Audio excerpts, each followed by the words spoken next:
When my father passed away, it felt like the ground beneath me had shifted. The house was quieter, the air heavier, and even the sunlight streaming through the windows seemed muted. He hadn't just been my dad. He was my teacher, my partner, and the man who had built our real estate business with grit and relentless determination. I had grown up watching him negotiate deals, shake hands with confidence, and earn respect not by demanding it, but by proving himself every single day. I thought I understood grief, but I wasn't prepared for the silence he left behind. 2 days after the funeral, still dressed in black, I drove to the office. I wasn't planning to change anything or take charge right away. I simply wanted to check in, steady the team, and remind everyone that my father's legacy would continue. But the moment I stepped through those glass doors, I froze. My wife was standing in the middle of the room like she owned it. She was smiling broadly, her voice carrying across the office as if she were on a campaign stage. "Everyone," she declared. "As of today, I'm your new CEO. We'll be moving this company forward together." The employees looked bewildered, glancing between her and me. I felt the heat of disbelief rush through my body. Then she saw me. Without missing a beat, she smiled wider and said, "Oh, you're here. Actually, you're kind of in the way. Why don't you head home?" A wave of gasps spread through the room. For a moment, I just stared at her. I expected to feel rage or betrayal. Instead, a deep laugh escaped me. Not the nervous kind, but a genuine laugh that filled the room and froze her mid-sentence. She had no idea what she had just done, no idea what she was stepping into. That was the moment I realized she thought she had won something that wasn't even hers to claim. I had met her 6 years earlier, back when my father's health was still strong. She was charming then, driven, ambitious, full of talk about how we could be a power couple and build an empire together. At first, I thought she was like me, someone who loved the hustle, the late nights, the sacrifice that came with success. But over time, the truth revealed itself. She wasn't in love with the work. She was in love with the idea of power. She enjoyed the dinners, the introductions, the sense of importance. But when it came to the grind, she was nowhere to be found. When Dad got sick, I spent every ounce of myself balancing his care and the business. That was when she started inserting herself into the company. She'd sit in meetings she didn't understand, asking employees about voting rights and share structures. She charmed the junior staff, pretended to take an interest, and I, too distracted at the time, assumed it was her way of supporting me. In hindsight, I see it for what it was, reconnaissance. But she'd made one fatal mistake. What she didn't know, what almost no one knew, was that 2 years before his passing, my father had updated the company's documents. He had transferred majority control to me and granted the CEO appointment power solely to the majority shareholder. In other words, me. Her little announcement to the employees wasn't just arrogant. It was legally worthless. I didn't correct her. Not in front of the team. That would have been too easy, too merciful. Instead, I gave her a polite smile, nodded as if she'd done me a favor, and walked out. Because now I had the perfect setup. I could let her dig her own grave, and when the time came, her downfall would be public, humiliating, and final. For the next 2 weeks, I barely showed my face at the office. She believed she had taken the crown. The proof was everywhere. Smug social media posts with captions like, "Running the show now," and "Big changes coming." She even went as far as updating her LinkedIn title to CEO of my father's company. I let her run with it. I wanted her to get comfortable, to fully believe the fantasy she had built. She began holding meetings, promising raises to employees who flattered her and warning others that they might not last if they didn't fall in line. Watching from the sidelines, I didn't need to lift a finger. She was tightening the noose around her own neck, and all I had to do was wait for the right moment to pull it.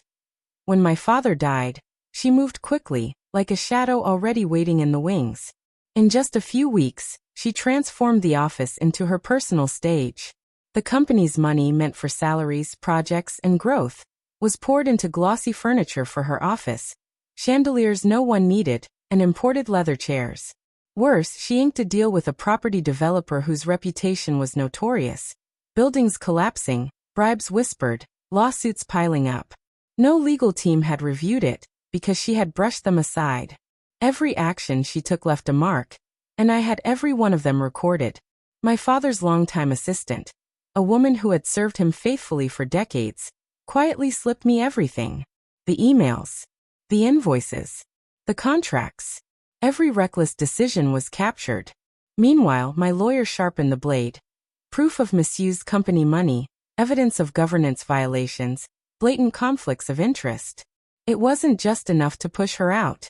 It would make sure her name was poison in any boardroom for the rest of her life. When I stepped back into the office, she was lounging in the oversized leather chair, my father's chair, laughing loudly into her phone. She waved at me as though I were a visitor, not the owner of the company. If you're here to chat, keep it short. I've got real business to handle. I didn't sit. I just smiled. Don't worry. I'm here to handle some business too. I asked her to meet me in the boardroom. Not privately, but in front of every department head. They trickled in one by one, some with wary looks, others whispering to each other. My father's assistant sat in the front row, a faint trace of satisfaction on her face. Then she made her entrance, late as always, coffee cup in hand like it was her scepter. Dropping herself into the seat at the head of the table, she announced smugly, "Let's get this over with. I've been running things long enough. Everyone knows who's in charge." I stayed on my feet, staring down at her. "Actually," I said, placing a heavy folder on the table, "that's not true. Only the majority shareholder has the right to appoint a CEO. That would be me." The silence was sharp. I slid a notarized document across the table, my father's signature, dated years earlier, leaving the company to me. Her eyes flicked down, widened, then darted back up to meet mine. But I wasn't done. "Over the past month," I continued, "you've signed unreviewed contracts, misused company funds for personal shopping, and broken multiple corporate rules. Here's the proof." I flipped the folder open so the entire room could see. Emails detailing promises of kickbacks. Bank statements showing designer furniture bought with company cards. Invoices marked with her signature. Gasps rippled around the room.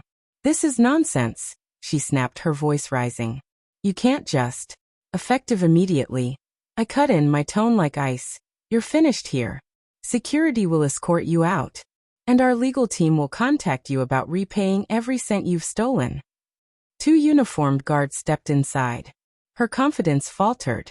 She glanced around, but the faces that once flattered her now stared back with hard silence. Not one hand lifted in her defense. The smirk she wore like armor was gone. They walked her through the lobby. Her heels clicked too quickly against the marble, as if she couldn't decide whether to run or stand tall. At the doors, she tore her arm free and spun toward me, venom in her voice. "You think this is over? I'll take you for everything. The company, the house, all of it. You won't win." I didn't blink. Threats meant nothing when every escape had already been sealed. 2 days later, my lawyer called. She had filed a complaint with the corporate tribunal, claiming she had some implied right to the CEO's seat as my spouse. A desperate play, flimsy at best. But we didn't just defend, we attacked. My lawyer filed a counterclaim, attaching the mountain of evidence I'd gathered. Unauthorized spending linked to her personal credit cards. Promises of kickbacks in her own emails. A signed contract with the crooked developer. Every page stacked higher and heavier, until her case collapsed under its own weight. The woman who thought she could steal my father's legacy had finally run out of moves. She had signed off on major deals without approval from the board. A violation so serious that it could trigger a criminal investigation. The tribunal didn't waste any time once the evidence was laid out. Her complaint was thrown out immediately, and my counterclaim was upheld. In one stroke, she lost her false claim to the CEO position, and suddenly faced the threat of a lawsuit for damages. Worse still for her, if the district attorney chose to act, criminal charges were now a very real possibility. And just when she thought she might be able to rebuild her image, the local business journal published a headline that crushed whatever hope she had left. "CEO imposter removed from company, legal action pending." Her photo appeared right beneath it, caught mid-sentence with a furious, helpless look. She hadn't just lost a battle, she'd been publicly humiliated. She had wanted to fight me, but instead of a private war, I gave her a public downfall, one she could never crawl back from. Within weeks, Her life looked nothing like it had before. The ruling from the tribunal gave me the authority to freeze any claim she might try to make on the company's profits. My attorney wasted no time filing for restitution, and the court approved a repayment plan that would drain half of her income for years to come. The developer she had aligned herself with turned on her instantly, offering evidence against her in exchange for immunity. That betrayal sealed her fate, and soon the DA's office launched a full-scale inquiry into her conduct. Her reputation collapsed almost overnight.